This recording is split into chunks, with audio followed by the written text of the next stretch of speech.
Halo teman-teman, balik lagi dengan Ice Beam di sini. Di video kali ini, gue akan coba merangkum salah satu backstory paling tragis di One Piece, yaitu Bartholomew Kuma. Tentu aja video ini akan spoiler ya buat kalian yang hanya ngikutin animenya. Gue nggak akan nyaranin kalian untuk nonton video ini karena kisah masa lalu Kuma ini sangat-sangat worth it buat kalian tonton sendiri nanti di anime. Sebelum mulai, jangan lupa like dan subscribe dulu ya supaya kalian dapat notifikasi ketika gue upload video baru. Yuk kita mulai pembahasannya. 47 tahun yang lalu sebelum Arc Egghead, Kuma dilahirkan di kerajaan Sorbet, tepatnya di East Blue sebagai keturunan ras Buccaneer. Kenapa ini jadi awal yang tragis? Ras Buccaneer dianggap sebagai penjahat karena tindakan kriminal masa lalu mereka terhadap dunia. Namun, masih belum jelas apa kejahatan yang sebenarnya dilakukan oleh ras Buccaneer ini. Nah, ketika pemerintah dunia tahu Kuma dan keluarganya berasal dari ras Buccaneer, mereka langsung ditangkap dan dijadikan budak oleh para Celestial Dragon. Pada masa-masa sulit ini, ayah Kuma selalu berusaha menyemangati Kuma dengan bercerita tentang bagaimana Nika akan menyelamatkan mereka. Inilah menjadi awal kenapa Kuma sangat tertarik dengan Luffy. Kuma percaya bahwa Luffy akan menyelamatkan dunia suatu saat nanti. Tidak berhenti sampai perbudakan aja, Kuma semakin menderita ketika mengetahui ternyata kedua orang tuanya dibunuh oleh Celestial Dragon. Ini yang bikin Kuma hampir putus asa.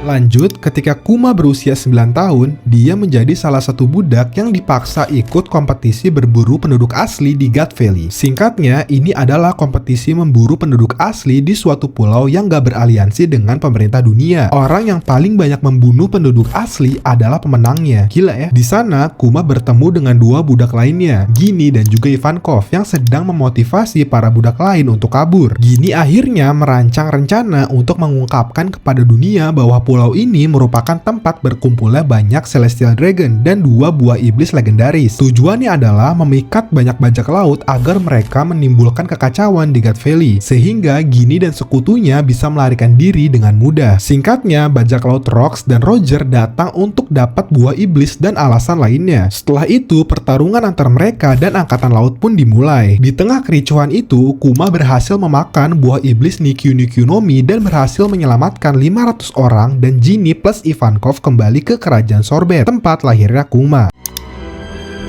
Di masa ini, bisa dibilang hidup Kuma cukup membaik. Dia menjadi seorang pendeta di Sorbet dan selalu menolong para orang tua yang sedang sakit dengan kemampuan buah iblisnya. Walaupun konsekuensinya, Kuma harus merasakan rasa sakit para orang tua tersebut agar penyakitnya nggak balik lagi ke mereka. Ini Kuma emang bener-bener malaikat banget sih ya. Selain itu, hubungan Kuma dan Gini juga semakin dekat, hingga Gini mengajaknya menikah. Namun, Kuma menolak karena takut Gini akan diburu juga karena terlibat dengan ras Buccaneer. Singkat cerita, ketika Kuma berusia 25 tahun, tiba-tiba Raja Kerajaan Sorbet memutuskan untuk membunuh semua orang di bagian selatan kerajaan untuk mengurangi upeti. Kuma, Gini, dan teman-temannya ditangkap, tapi akhirnya mereka diselamatkan oleh Dragon dan juga Ivankov. Dari kejadian itu, akhirnya mereka menjadi salah satu anggota pendiri pasukan revolusi.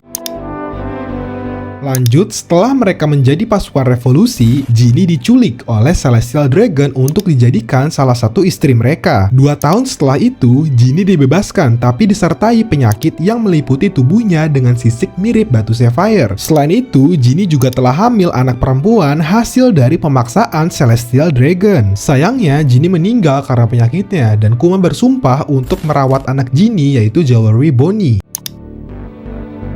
Oke, penderitaan berlanjut. Ternyata Bonnie juga menderita penyakit yang sama dengan ibunya, sehingga Kuma yang sebelumnya diangkat menjadi raja di Sorbet harus melepaskan jabatannya untuk mencari obat yang bisa menyembuhkan Bonnie. Singkat cerita, Kuma tuh sudah berkeliling ke banyak pulau tapi tidak berhasil menemukan obatnya. Akhirnya, setelah bertemu Dragon menyarankan untuk bertemu dengan Vegapunk. Ternyata setelah bertemu Vegapunk, dia bisa menyembuhkan Bonnie dengan syarat. Syaratnya, Kuma harus menyumbang darahnya untuk menciptakan prajurit pemerintah yang kita kenal sebagai pasifista. Nah, ini yang bikin gue makin kesel. Saturn ternyata mengetahui kesepakatan tersebut. Akhirnya dia memutuskan untuk menambah 2 syarat lainnya, yaitu menjadi Shichibukai dan menjadi cyborg, yang pada akhirnya Kuma harus kehilangan jati diri dan juga pikirannya, sehingga nantinya Kuma akan selalu dikendalikan oleh pemerintah. Karena Kuma sayang banget sama Bonnie, akhirnya Kuma menerima semua persyaratan tersebut. Dan tahu nggak kalian yang bikin tragis? tragis adalah penyakit yang dimiliki oleh Ginny dan juga Bonnie sebenarnya adalah ulah Saturn karena dia gagal melakukan eksperimen ketika Ginny masih jadi budak di Mary Joa.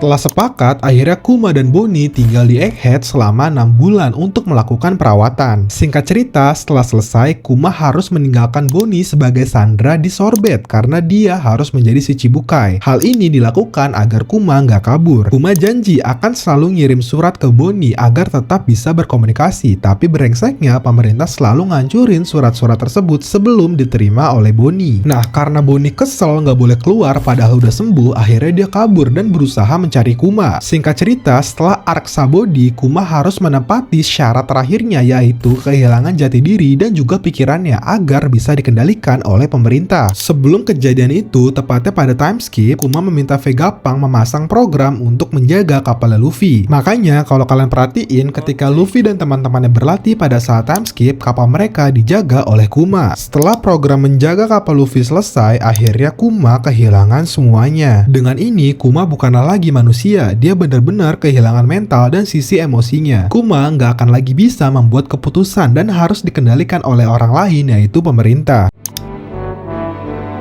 Kembali ke masa sekarang, tepatnya pada arc Egghead, tiba-tiba Kuma yang sudah kehilangan kehendak kebebasannya datang ke Pulau Egghead untuk menyelamatkan Bonnie. Kejadian ini masih jadi misteri kenapa Kuma bisa berkehendak sendiri dan menolong Bonnie. Gua mungkin akan coba melanjutkan video ini ketika udah dapet kejelasan kenapa Kuma akhirnya bisa kembali bebas dan menolong Bonnie. Gimana, kalian udah paham belum tentang masa lalu Kuma? Coba komen dong kalau gua ada yang salah atau gua ada part yang ketinggalan. Terima kasih udah nonton video ini, jangan lupa like, komen, share, dan subscribe biar channel ini makin rame.